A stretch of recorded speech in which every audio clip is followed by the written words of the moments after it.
Terry, my name is Mark Jackson, Markjackson. I'm a meteorologist in charge for the National Weather Service office in Oxnard. We're expecting a significant winter storm starting Tuesday night and extending into Thursday. This is likely going to be the most or the strongest storm of the winter season that we've seen so far. What makes this storm a little unusual for March is the fact that we have a tremendous amount of moisture coming out of the subtropics. You may have heard the term of atmospheric river. You may have heard the term of a pineapple express, which a pineapple express is simply a variety of an atmospheric river. And there's a tremendous amount of moisture coming up out of the Pacific. We're already seeing, if you look up, some of the high level parts of that moisture is coming up. It'll start hitting in earnest Tuesday night into Wednesday. We will see rain become heavier and with the possibility of heavier rain showers on Wednesday into Thursday. The key with this storm as well is the duration. We are expecting down to the coast in the valleys, down to the coast, 4 to 6 inches of rainfall up until Friday morning. As you go up into the mountains, because of the winds that are out of the southwest, it pushes that moisture up into the hills. And so we have the potential to receive upwards of 10 inches of rainfall up into the higher elevations, which of course would make this a very significant storm. Another key to this storm is the possibility of rainfall rates that can trigger debris flows. And it's not necessarily the total amount of rain that occurs, it's how fast that rain falls. So at this time, we're looking at the period of Wednesday afternoon into Thursday with the potential for rainfall rates to exceed those thresholds that the United States Geological Survey has set for the potential for debris flows. So the kind of rates that we're speaking about right now are around a half inch up to a 3/4 of an inch per hour. There is that potential, and it's unknown at this time. We'll have a better picture once we get closer to the storm, but there is that potential that we could have higher rainfall rates on the order of an inch to an inch and a quarter per hour. So it's a very can be a very dangerous storm, a very long-lasting storm.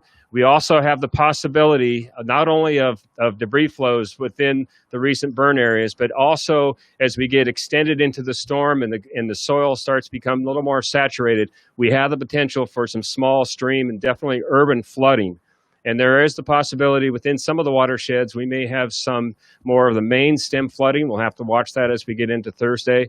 The good news is that we should be drying out on Friday, and even better news is that we should be mainly dry through the remainder of all the way into next week. Thank you.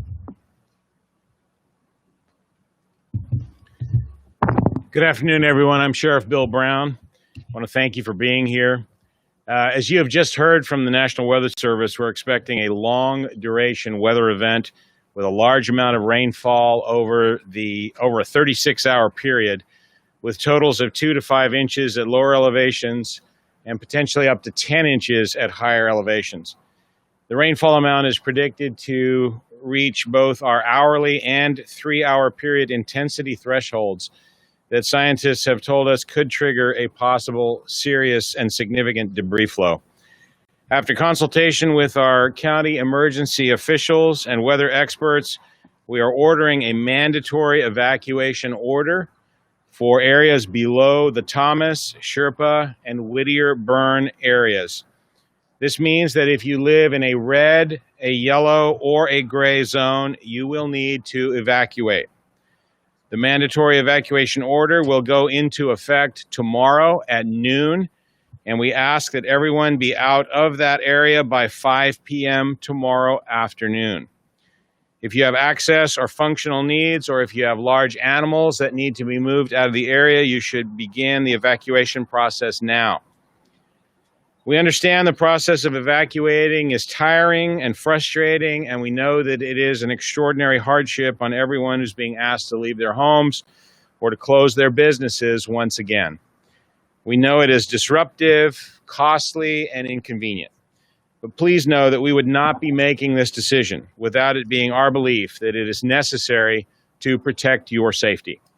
Our decision is based on the information we have that there is enough rain on the way to trigger a potential debris flow that could threaten life and property, and thus we have no choice really but to do this.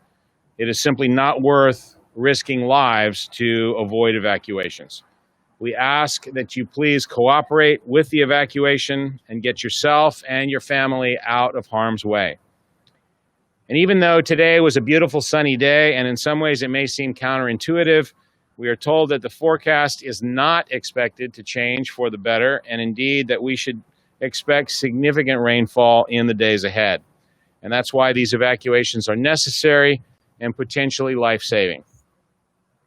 Unlike during the last storm, this time we are asking all people who live or work in the red, yellow, and gray areas to evacuate.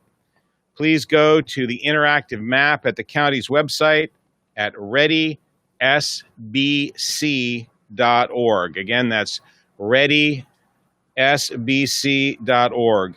You can go on that site and you can check and see if you fall into one of those areas. And if you do, we ask that you please leave by 5 p.m. tomorrow. As previously, we will work to get you back to your homes as soon as it is safe to do so.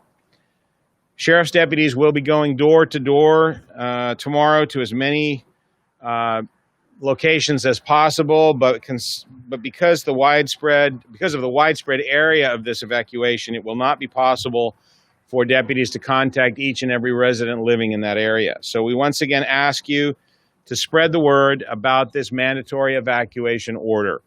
Tell your family, tell your friends, and please help them evacuate if necessary. And if you do not live in the evacuation area, please reach out and take the initiative to contact and help friends or family members who need a place to stay. The Red Cross will have an evacuation center set up tomorrow at noon at the Earl Warren Showgrounds. And we want to thank the Red Cross once again for stepping up to do this. I thank all of you again. And again, I remind everyone that we are all in this together and we will all get through this together. And I thank you for your continued cooperation and support.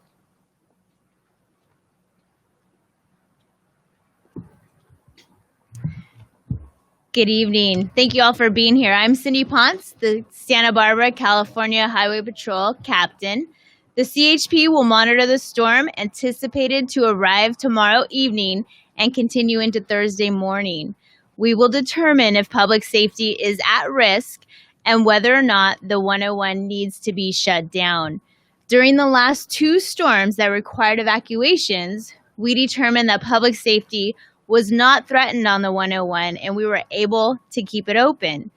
We hope that we will be able to do the same during this storm. However, this storm is predicted to be much longer and more intense than the two previous storms. So if we deem that lives are at risk, the 101 will be shut down immediately.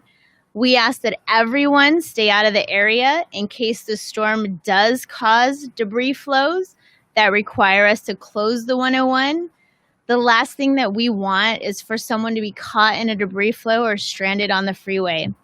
We understand how unsettling closing the freeway is to our communities, and these decisions are not made lightly. And we ask for your continued patience and cooperation as we endure this next storm. Thank you. Good afternoon. My name's Kevin Taylor with the Montecito Fire Department, and I'm one of the Unified Incident Commanders for the local Type 3 Incident Management Team. Given the significant forecast from the National Weather Service of the longer duration storm, the atmospheric river, the 10-inch total potential rainfall in the foothills, and of course the rainfall intensities, we've elected to mobilize the local Type 3 Incident Management Team beginning tomorrow afternoon. And the local front country fire departments, the sheriff's office, and sheriff search and rescue will be increasing staffing levels concurrent with that mobilization. Early Wednesday, resources from outside the area will be called in to help reinforce our local responders before the highest of the rain intensities arrive. All of these resources will be pre-positioned in the front country in advance of any potential debris flow. So I guess the point that I wanted to make is to let you know that the emergency responders are taking this forecast very seriously and staffing appropriately, and that we encourage you to do the same. Please heed the mandatory evacuation orders And to obtain the most current information or register for alerts, please navigate to readysbc.org. Thank you. My name is Robert Lewin. I'm the director of the County Office of Emergency Management. This storm is not the storm to question. This is a legitimate, hard-coming storm that has the potential to cause destruction. It has the potential to take lives, and you need to heed the evacuation orders. There's an atmospheric river coming that has the potential to drop more rainfall in one storm than is often delivered in a whole year in Santa Barbara County. 10 inches of rain coming in one storm, one period of time, undoubtedly could cause just localized flooding without a burn area. 10 inches of rain falling on a burn area is something that we don't understand exactly what's going to happen. We know that intensities above a half an inch per hour can cause debris flows. What we don't know is that the cumulative rate of rain coming, what it will do, but we do know logically that we could experience rock falls in the burn area for those people that live in burn areas, mudslides in the burn areas and below the burn areas. And we also know that we could have, and probably will have, debris flows in our channels and creeks. The good news is we have cleared our debris basins and our channels, but we have to make sure that we're not completely depending on them because they were also cleared at the 1.9 debris flow. We also understand that the storm this big can cause lowland flooding, and therefore the folks in those areas also need to do as ordered and evacuate if they're in one of the red or yellow areas in the lowlands. For the folks that live in the Alamo burn area, we're placing you in a evacuation warning area, in a recommended evacuation warning area. What does this mean for the folks in the Alamo burn areas? You need to pay close attention. If at any time you feel threatened, you need to take action. The burn area is not as steep as the Thomas, Chirp, and Whittier burn areas, but it has the potential for land movement. So we need you to pay attention if you're in the Alamo burn area. If we find that the situation is changing, then we'll try to alert you. But sometimes these storms don't give us very much warning. So for now, we're going to hold it at that. The Red Cross shelters are both at the Earl Warren Showgrounds and also at the Ventura College at 12 p.m. tomorrow for the folks in Carpinteria. So we have 2 shelters now that we can use. If you have animals and you need to evacuate them, we would like you to call the County Animal Services hotline at 805-681-4332, 805-681-4332 to get instructions on evacuating your animals. There is going to be evacuation shelters for both large and small animals. The decision to evacuate does not come lightly. It's thoughtfully done. A group of emergency professionals come together. We hear from the National Weather Service.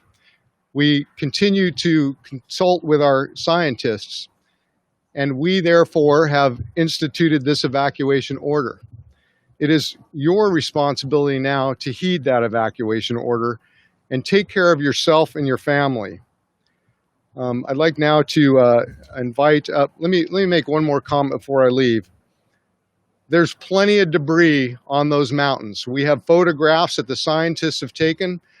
We have had folks in helicopters and on the ground, and I'm telling you that those mountains are locked and loaded with debris, and that debris is ready to be mobilized and to be brought down that mountain. And now I'd like to turn it over to our County Superintendent of Schools. Good evening. My name is Susan Salcedo, Santa Barbara County Superintendent of Schools. I'm very, very thankful for this opportunity to talk about our schools as they are affected with this storm, upcoming storm. By our schools, in this case, what I mean, what includes our public schools, our private schools, Santa Barbara City College, and Westmont.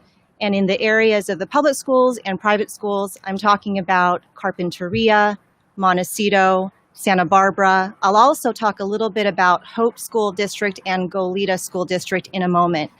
And I want to say thank you, deep thanks to the emergency personnel and our district leaders and school leaders and Ellen Barger from the County Education Office, who've been speaking regularly and frequently about the storms. And the reason I want to say thank you and acknowledge them and share with you that they're talking regularly and frequently is that the decision to close school or move school or keep school open is a very, very important one. And we've been talking about this daily, if not more than 2-3 times a day, each day. So what I want to share with you is that not only are they talking with one another, but they're also providing regular and frequent communication with their school communities. So Carpinteria to its school community, Montecito Union with their school community, Cold Spring, and so forth. And I say that because it's really important to continue to read those updates and social media posts from the schools, because they'll provide very detailed information beyond the details I'll be sharing today. So with the exception of Carpinteria Unified, all other schools that I've mentioned are going to either be open or be able to relocate to an alternative site during most of the storm. I'm not going to say it's for Tuesday, Wednesday, and Thursday at this time, but we'll talk a day at a time. For sure tomorrow, those schools, with the exception of Carpinteria Unified, will be able to remain open or move to an alternative site. The reason Carpinteria Unified is different is because it's isolated, it has multiple sites. There are no alternative sites for all of the schools. So for Carpinteria Unified, they will be closed on Tuesday, very likely closed on Wednesday. And again, I will have to keep you posted for Thursday. Other schools that have used alternative sites, an example of that is Montecito Union, using the 3 elementary school sites at Hope, will be using those sites. Another example is Cold Spring School, using the formerly El Rancho elementary site in Goleta, will be using that alternative site for tomorrow for sure. And again, we'll keep you posted for Wednesday and Thursday. Westmont and Kate, those schools that have students who are boarding or spending the night or living there because of on campus, they're a college, they will be sheltering in place. Schools will remain open, but schedules might be affected. So again, school communities will be alerted. I'd like to end by saying a big thank you to those school sites that are accommodating and hosting other schools to come on board. Not only are you hosting and being so generous, but being a welcome place for our youth, our faculty and staff is truly means so much. So thank you. Thank you very much. Okay, thank you very much to our speakers. We're happy to take a few questions.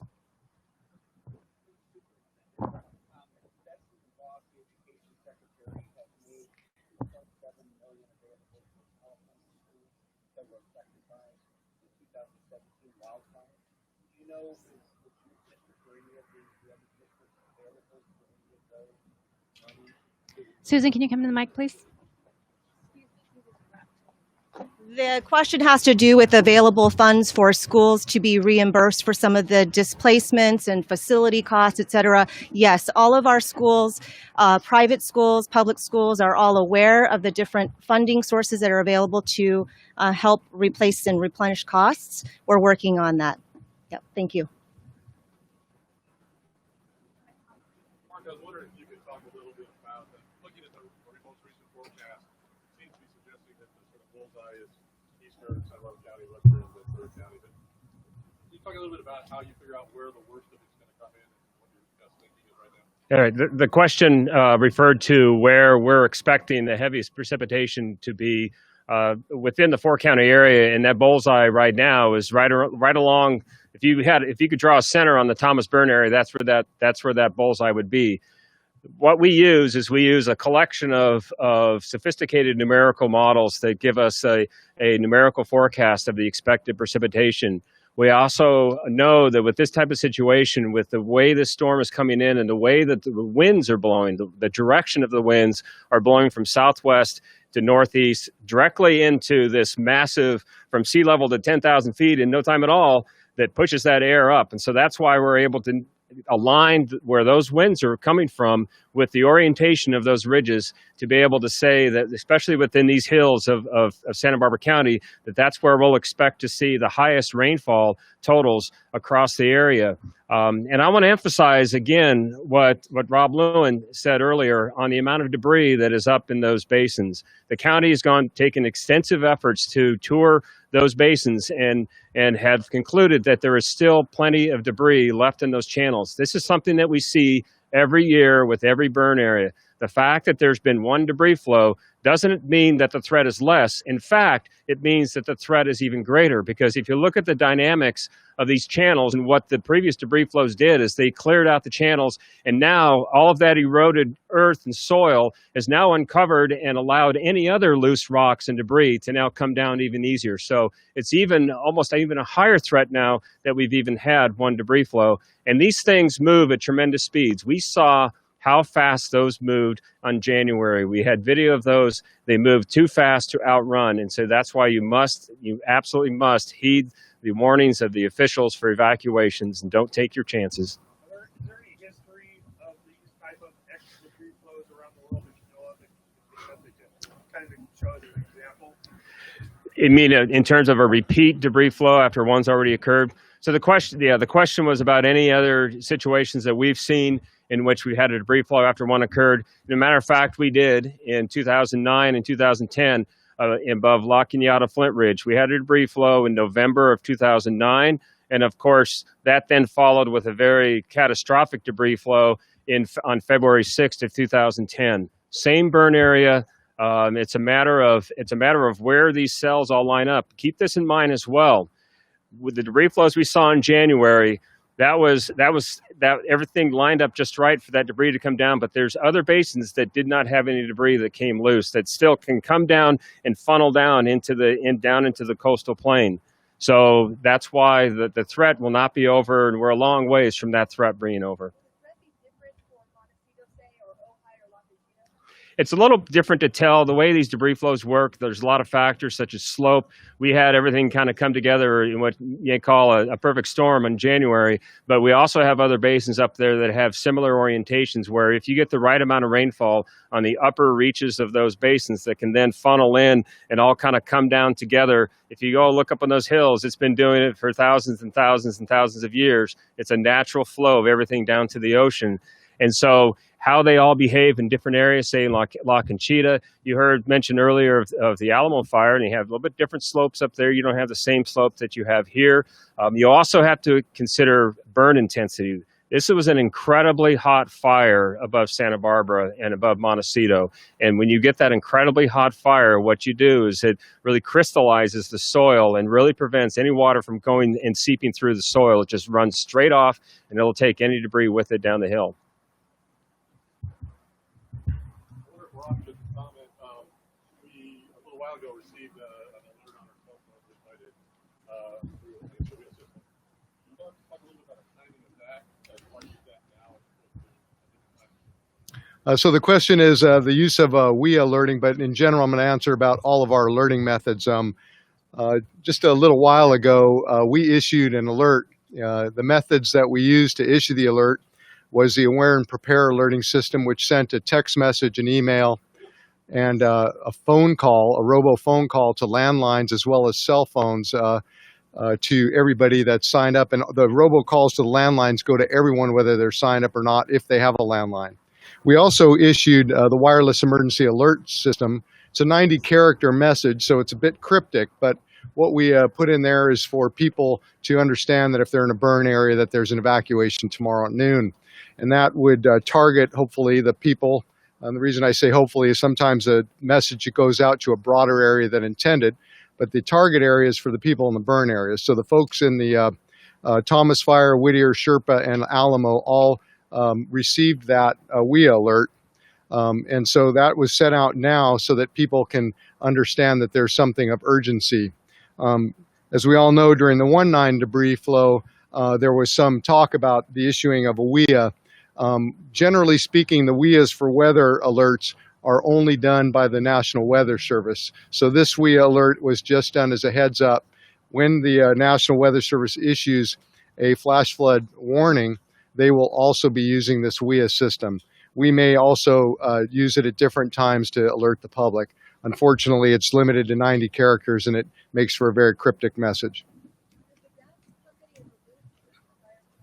Well, I see that he's with us right now in the group here. The Southern California Gas, the Southern California Edison, the Water District, and the sanitary districts, both in Carpinteria and in Montecito, will be joining us in the Emergency Operations Center during this storm. As well, they will have representation out with the incident management team at their command post.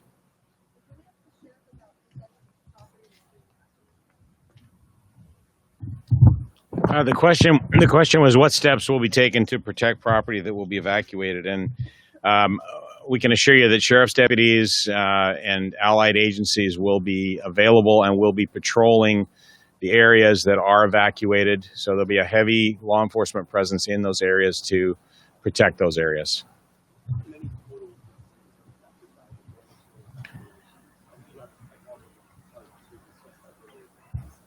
I don't have those numbers off the. So 7,400 total is what I'm being told. The actual total number of high risk is somewhere on the order around 2,100, between 2,100 and 2,200. So the 74 would be all told. Those are residences. So if you figure average of 2.5 people or so per residence, you can do the math, and it's probably 17,000, 18,000 people.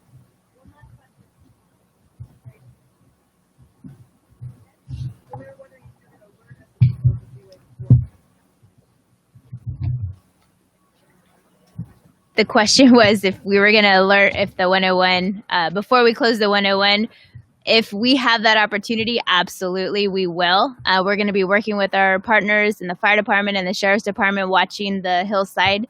And if they get any form of movement up there that gives us a signal that debris flow is coming, then we'll get it out there in our social media, to the news, press, that we are closing the 101, and we'll shut it down immediately. So if we're able to, absolutely, we will let you guys know.